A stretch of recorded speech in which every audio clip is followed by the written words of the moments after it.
All right. Well, folks, we finally got out. That's the frustration we're experiencing with this crazy weather. So we've been locked up in the house all day. Wow. They're about 60, 70 kilos, these dogs, and when they wrestle, it's like a clash of the titans. All right, so we've had high winds all day.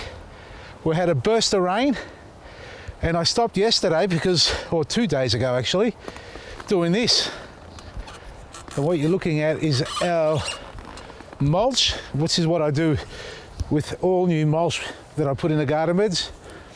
I sit it in this barrow, or 4-wheel barrow, and fill it up with water and put a Eco Butch for a biostimulant so I could actually activate it and stimulate the life in the garden. So what we're going to do is put this in the garden bed. But while we're here, have a look at this bed, eh?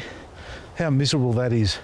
This is a bed that I've given up on, and I've told you this before, but I was going to tackle it today thinking the weather was going to settle down, but it didn't. So I'm hoping tomorrow the weather's a bit better, pull everything out, all the frameworks and all that sort of stuff, and timber irrigation, level it off with a machine and get it ready for our raised garden bed. So this is all going to be replaced with raised beds, those square ones. So, and they're part of the workshop as well. So if you want to come along and learn a thing or two, and obviously share some great tips, because if you got them, I'm all ears. We'll be working in here, so the workshops are on our website. For now, let's head out down the end. These beds, oh, I've mulched them already. Okay.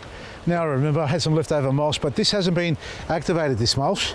This has actually been applied here dry. See how loose it is like that? It's just sitting on top. Lucky we've got the conifer hedge here that's actually protecting it from the wind. But if the wind was actually capturing this, you know, exposed to the high winds, all this mulch would have blown out by now. So we're lucky in that respect. And the point here is that when you do apply mulch, you know, I mentioned what I've got there in the barrel. Now that's hydrated mulch, that's really nice and soaked. And what that does, it interlocks itself. So whilst it's wet, it compacts against itself with all the moisture, the weight of the moisture. And when you lay it down into the garden bed, it will, because it's hydrated from underneath before it settles down. As it settles down, it'll actually interlock. And when it dries out, or to some degree dry out, it won't come apart. Whereas this, you can see it's a bit fluffy. Some of these spots are locking in now slowly because we had some heavy rain, but not really. Have a look at that. That's just coming apart. We'll have a look at that afterwards when it dries out, and I'll show you exactly what I mean. It means you can pick it up from the edge and it'll be like one big piece of carpet. That way the wind doesn't blow it away. So that's another reason why you should hydrate your mulch before you spread it out. Wow. This change in temperature, I tell you, and the wind really giving us a hard time. I don't suffer from hay fever, but there's always a first time. Anyway, now this bed here, I topped this up with cocoa and compost and I blended it through. So it's got a nice sort of really rich sort of friable texture to it. You can see that.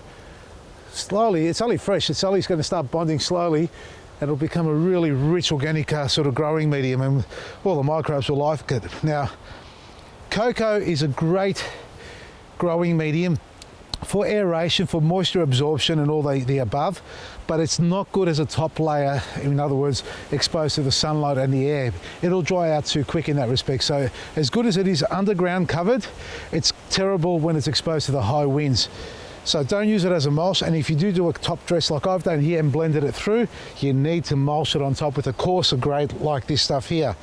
This is bean straw, but you can use pea straw, you can use sugarcane mulch, you can use all the above. And what you do is, oh, it smells like a bloody toilet. That's what it smells like, public toilet. Spread it out like this. About 2 centimetres thick is all you really need to cover. No more than that. It'll compact itself down. So probably about 3 or 4 centimetres to start with, maybe 3, not 4.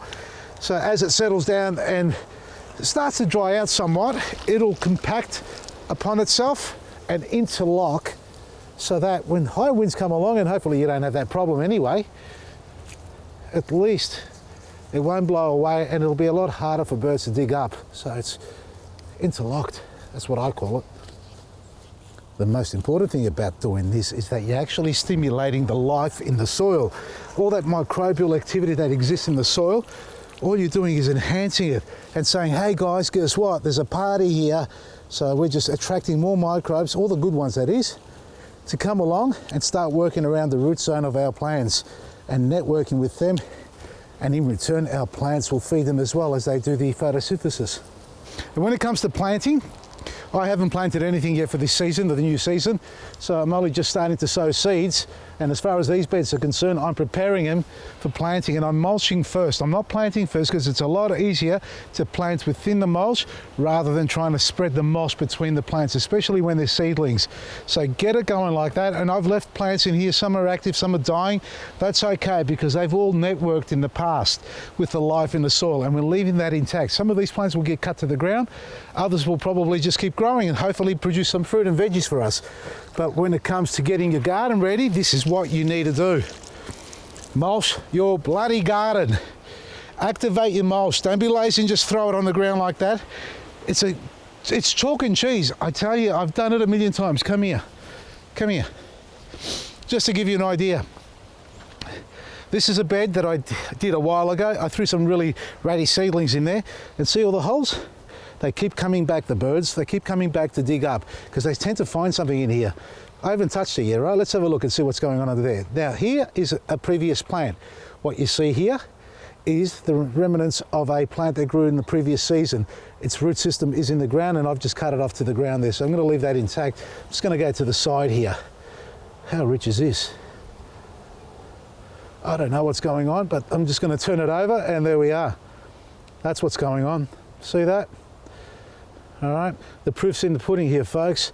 I don't just say things because I want you to buy products. I'm actually trying to help you build a really sustainable, eco-friendly garden bed with a no-dig and obviously regenerative garden approach. So you're always regenerating the life in the soil. You're not depleting it, you're not exhausting it, you're not poisoning it.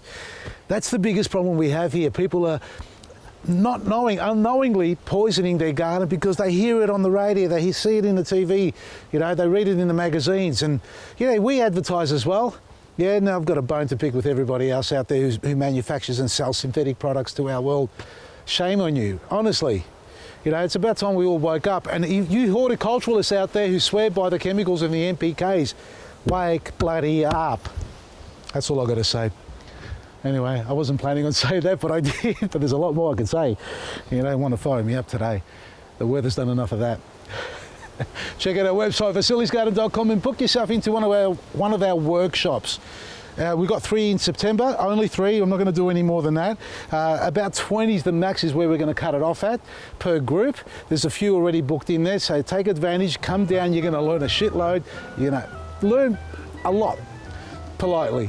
And obviously, if you've got some great tips, share them with us, and you're going to experience this firsthand. It's not laborious, it's going to be exciting, and I'll be doing most of the work. But look, as gardeners we all jump in because we all love doing it. So vasilisgarden.com, and to create the life, you need the good stuff. It's all on our website. From me, Vasili, Maresi.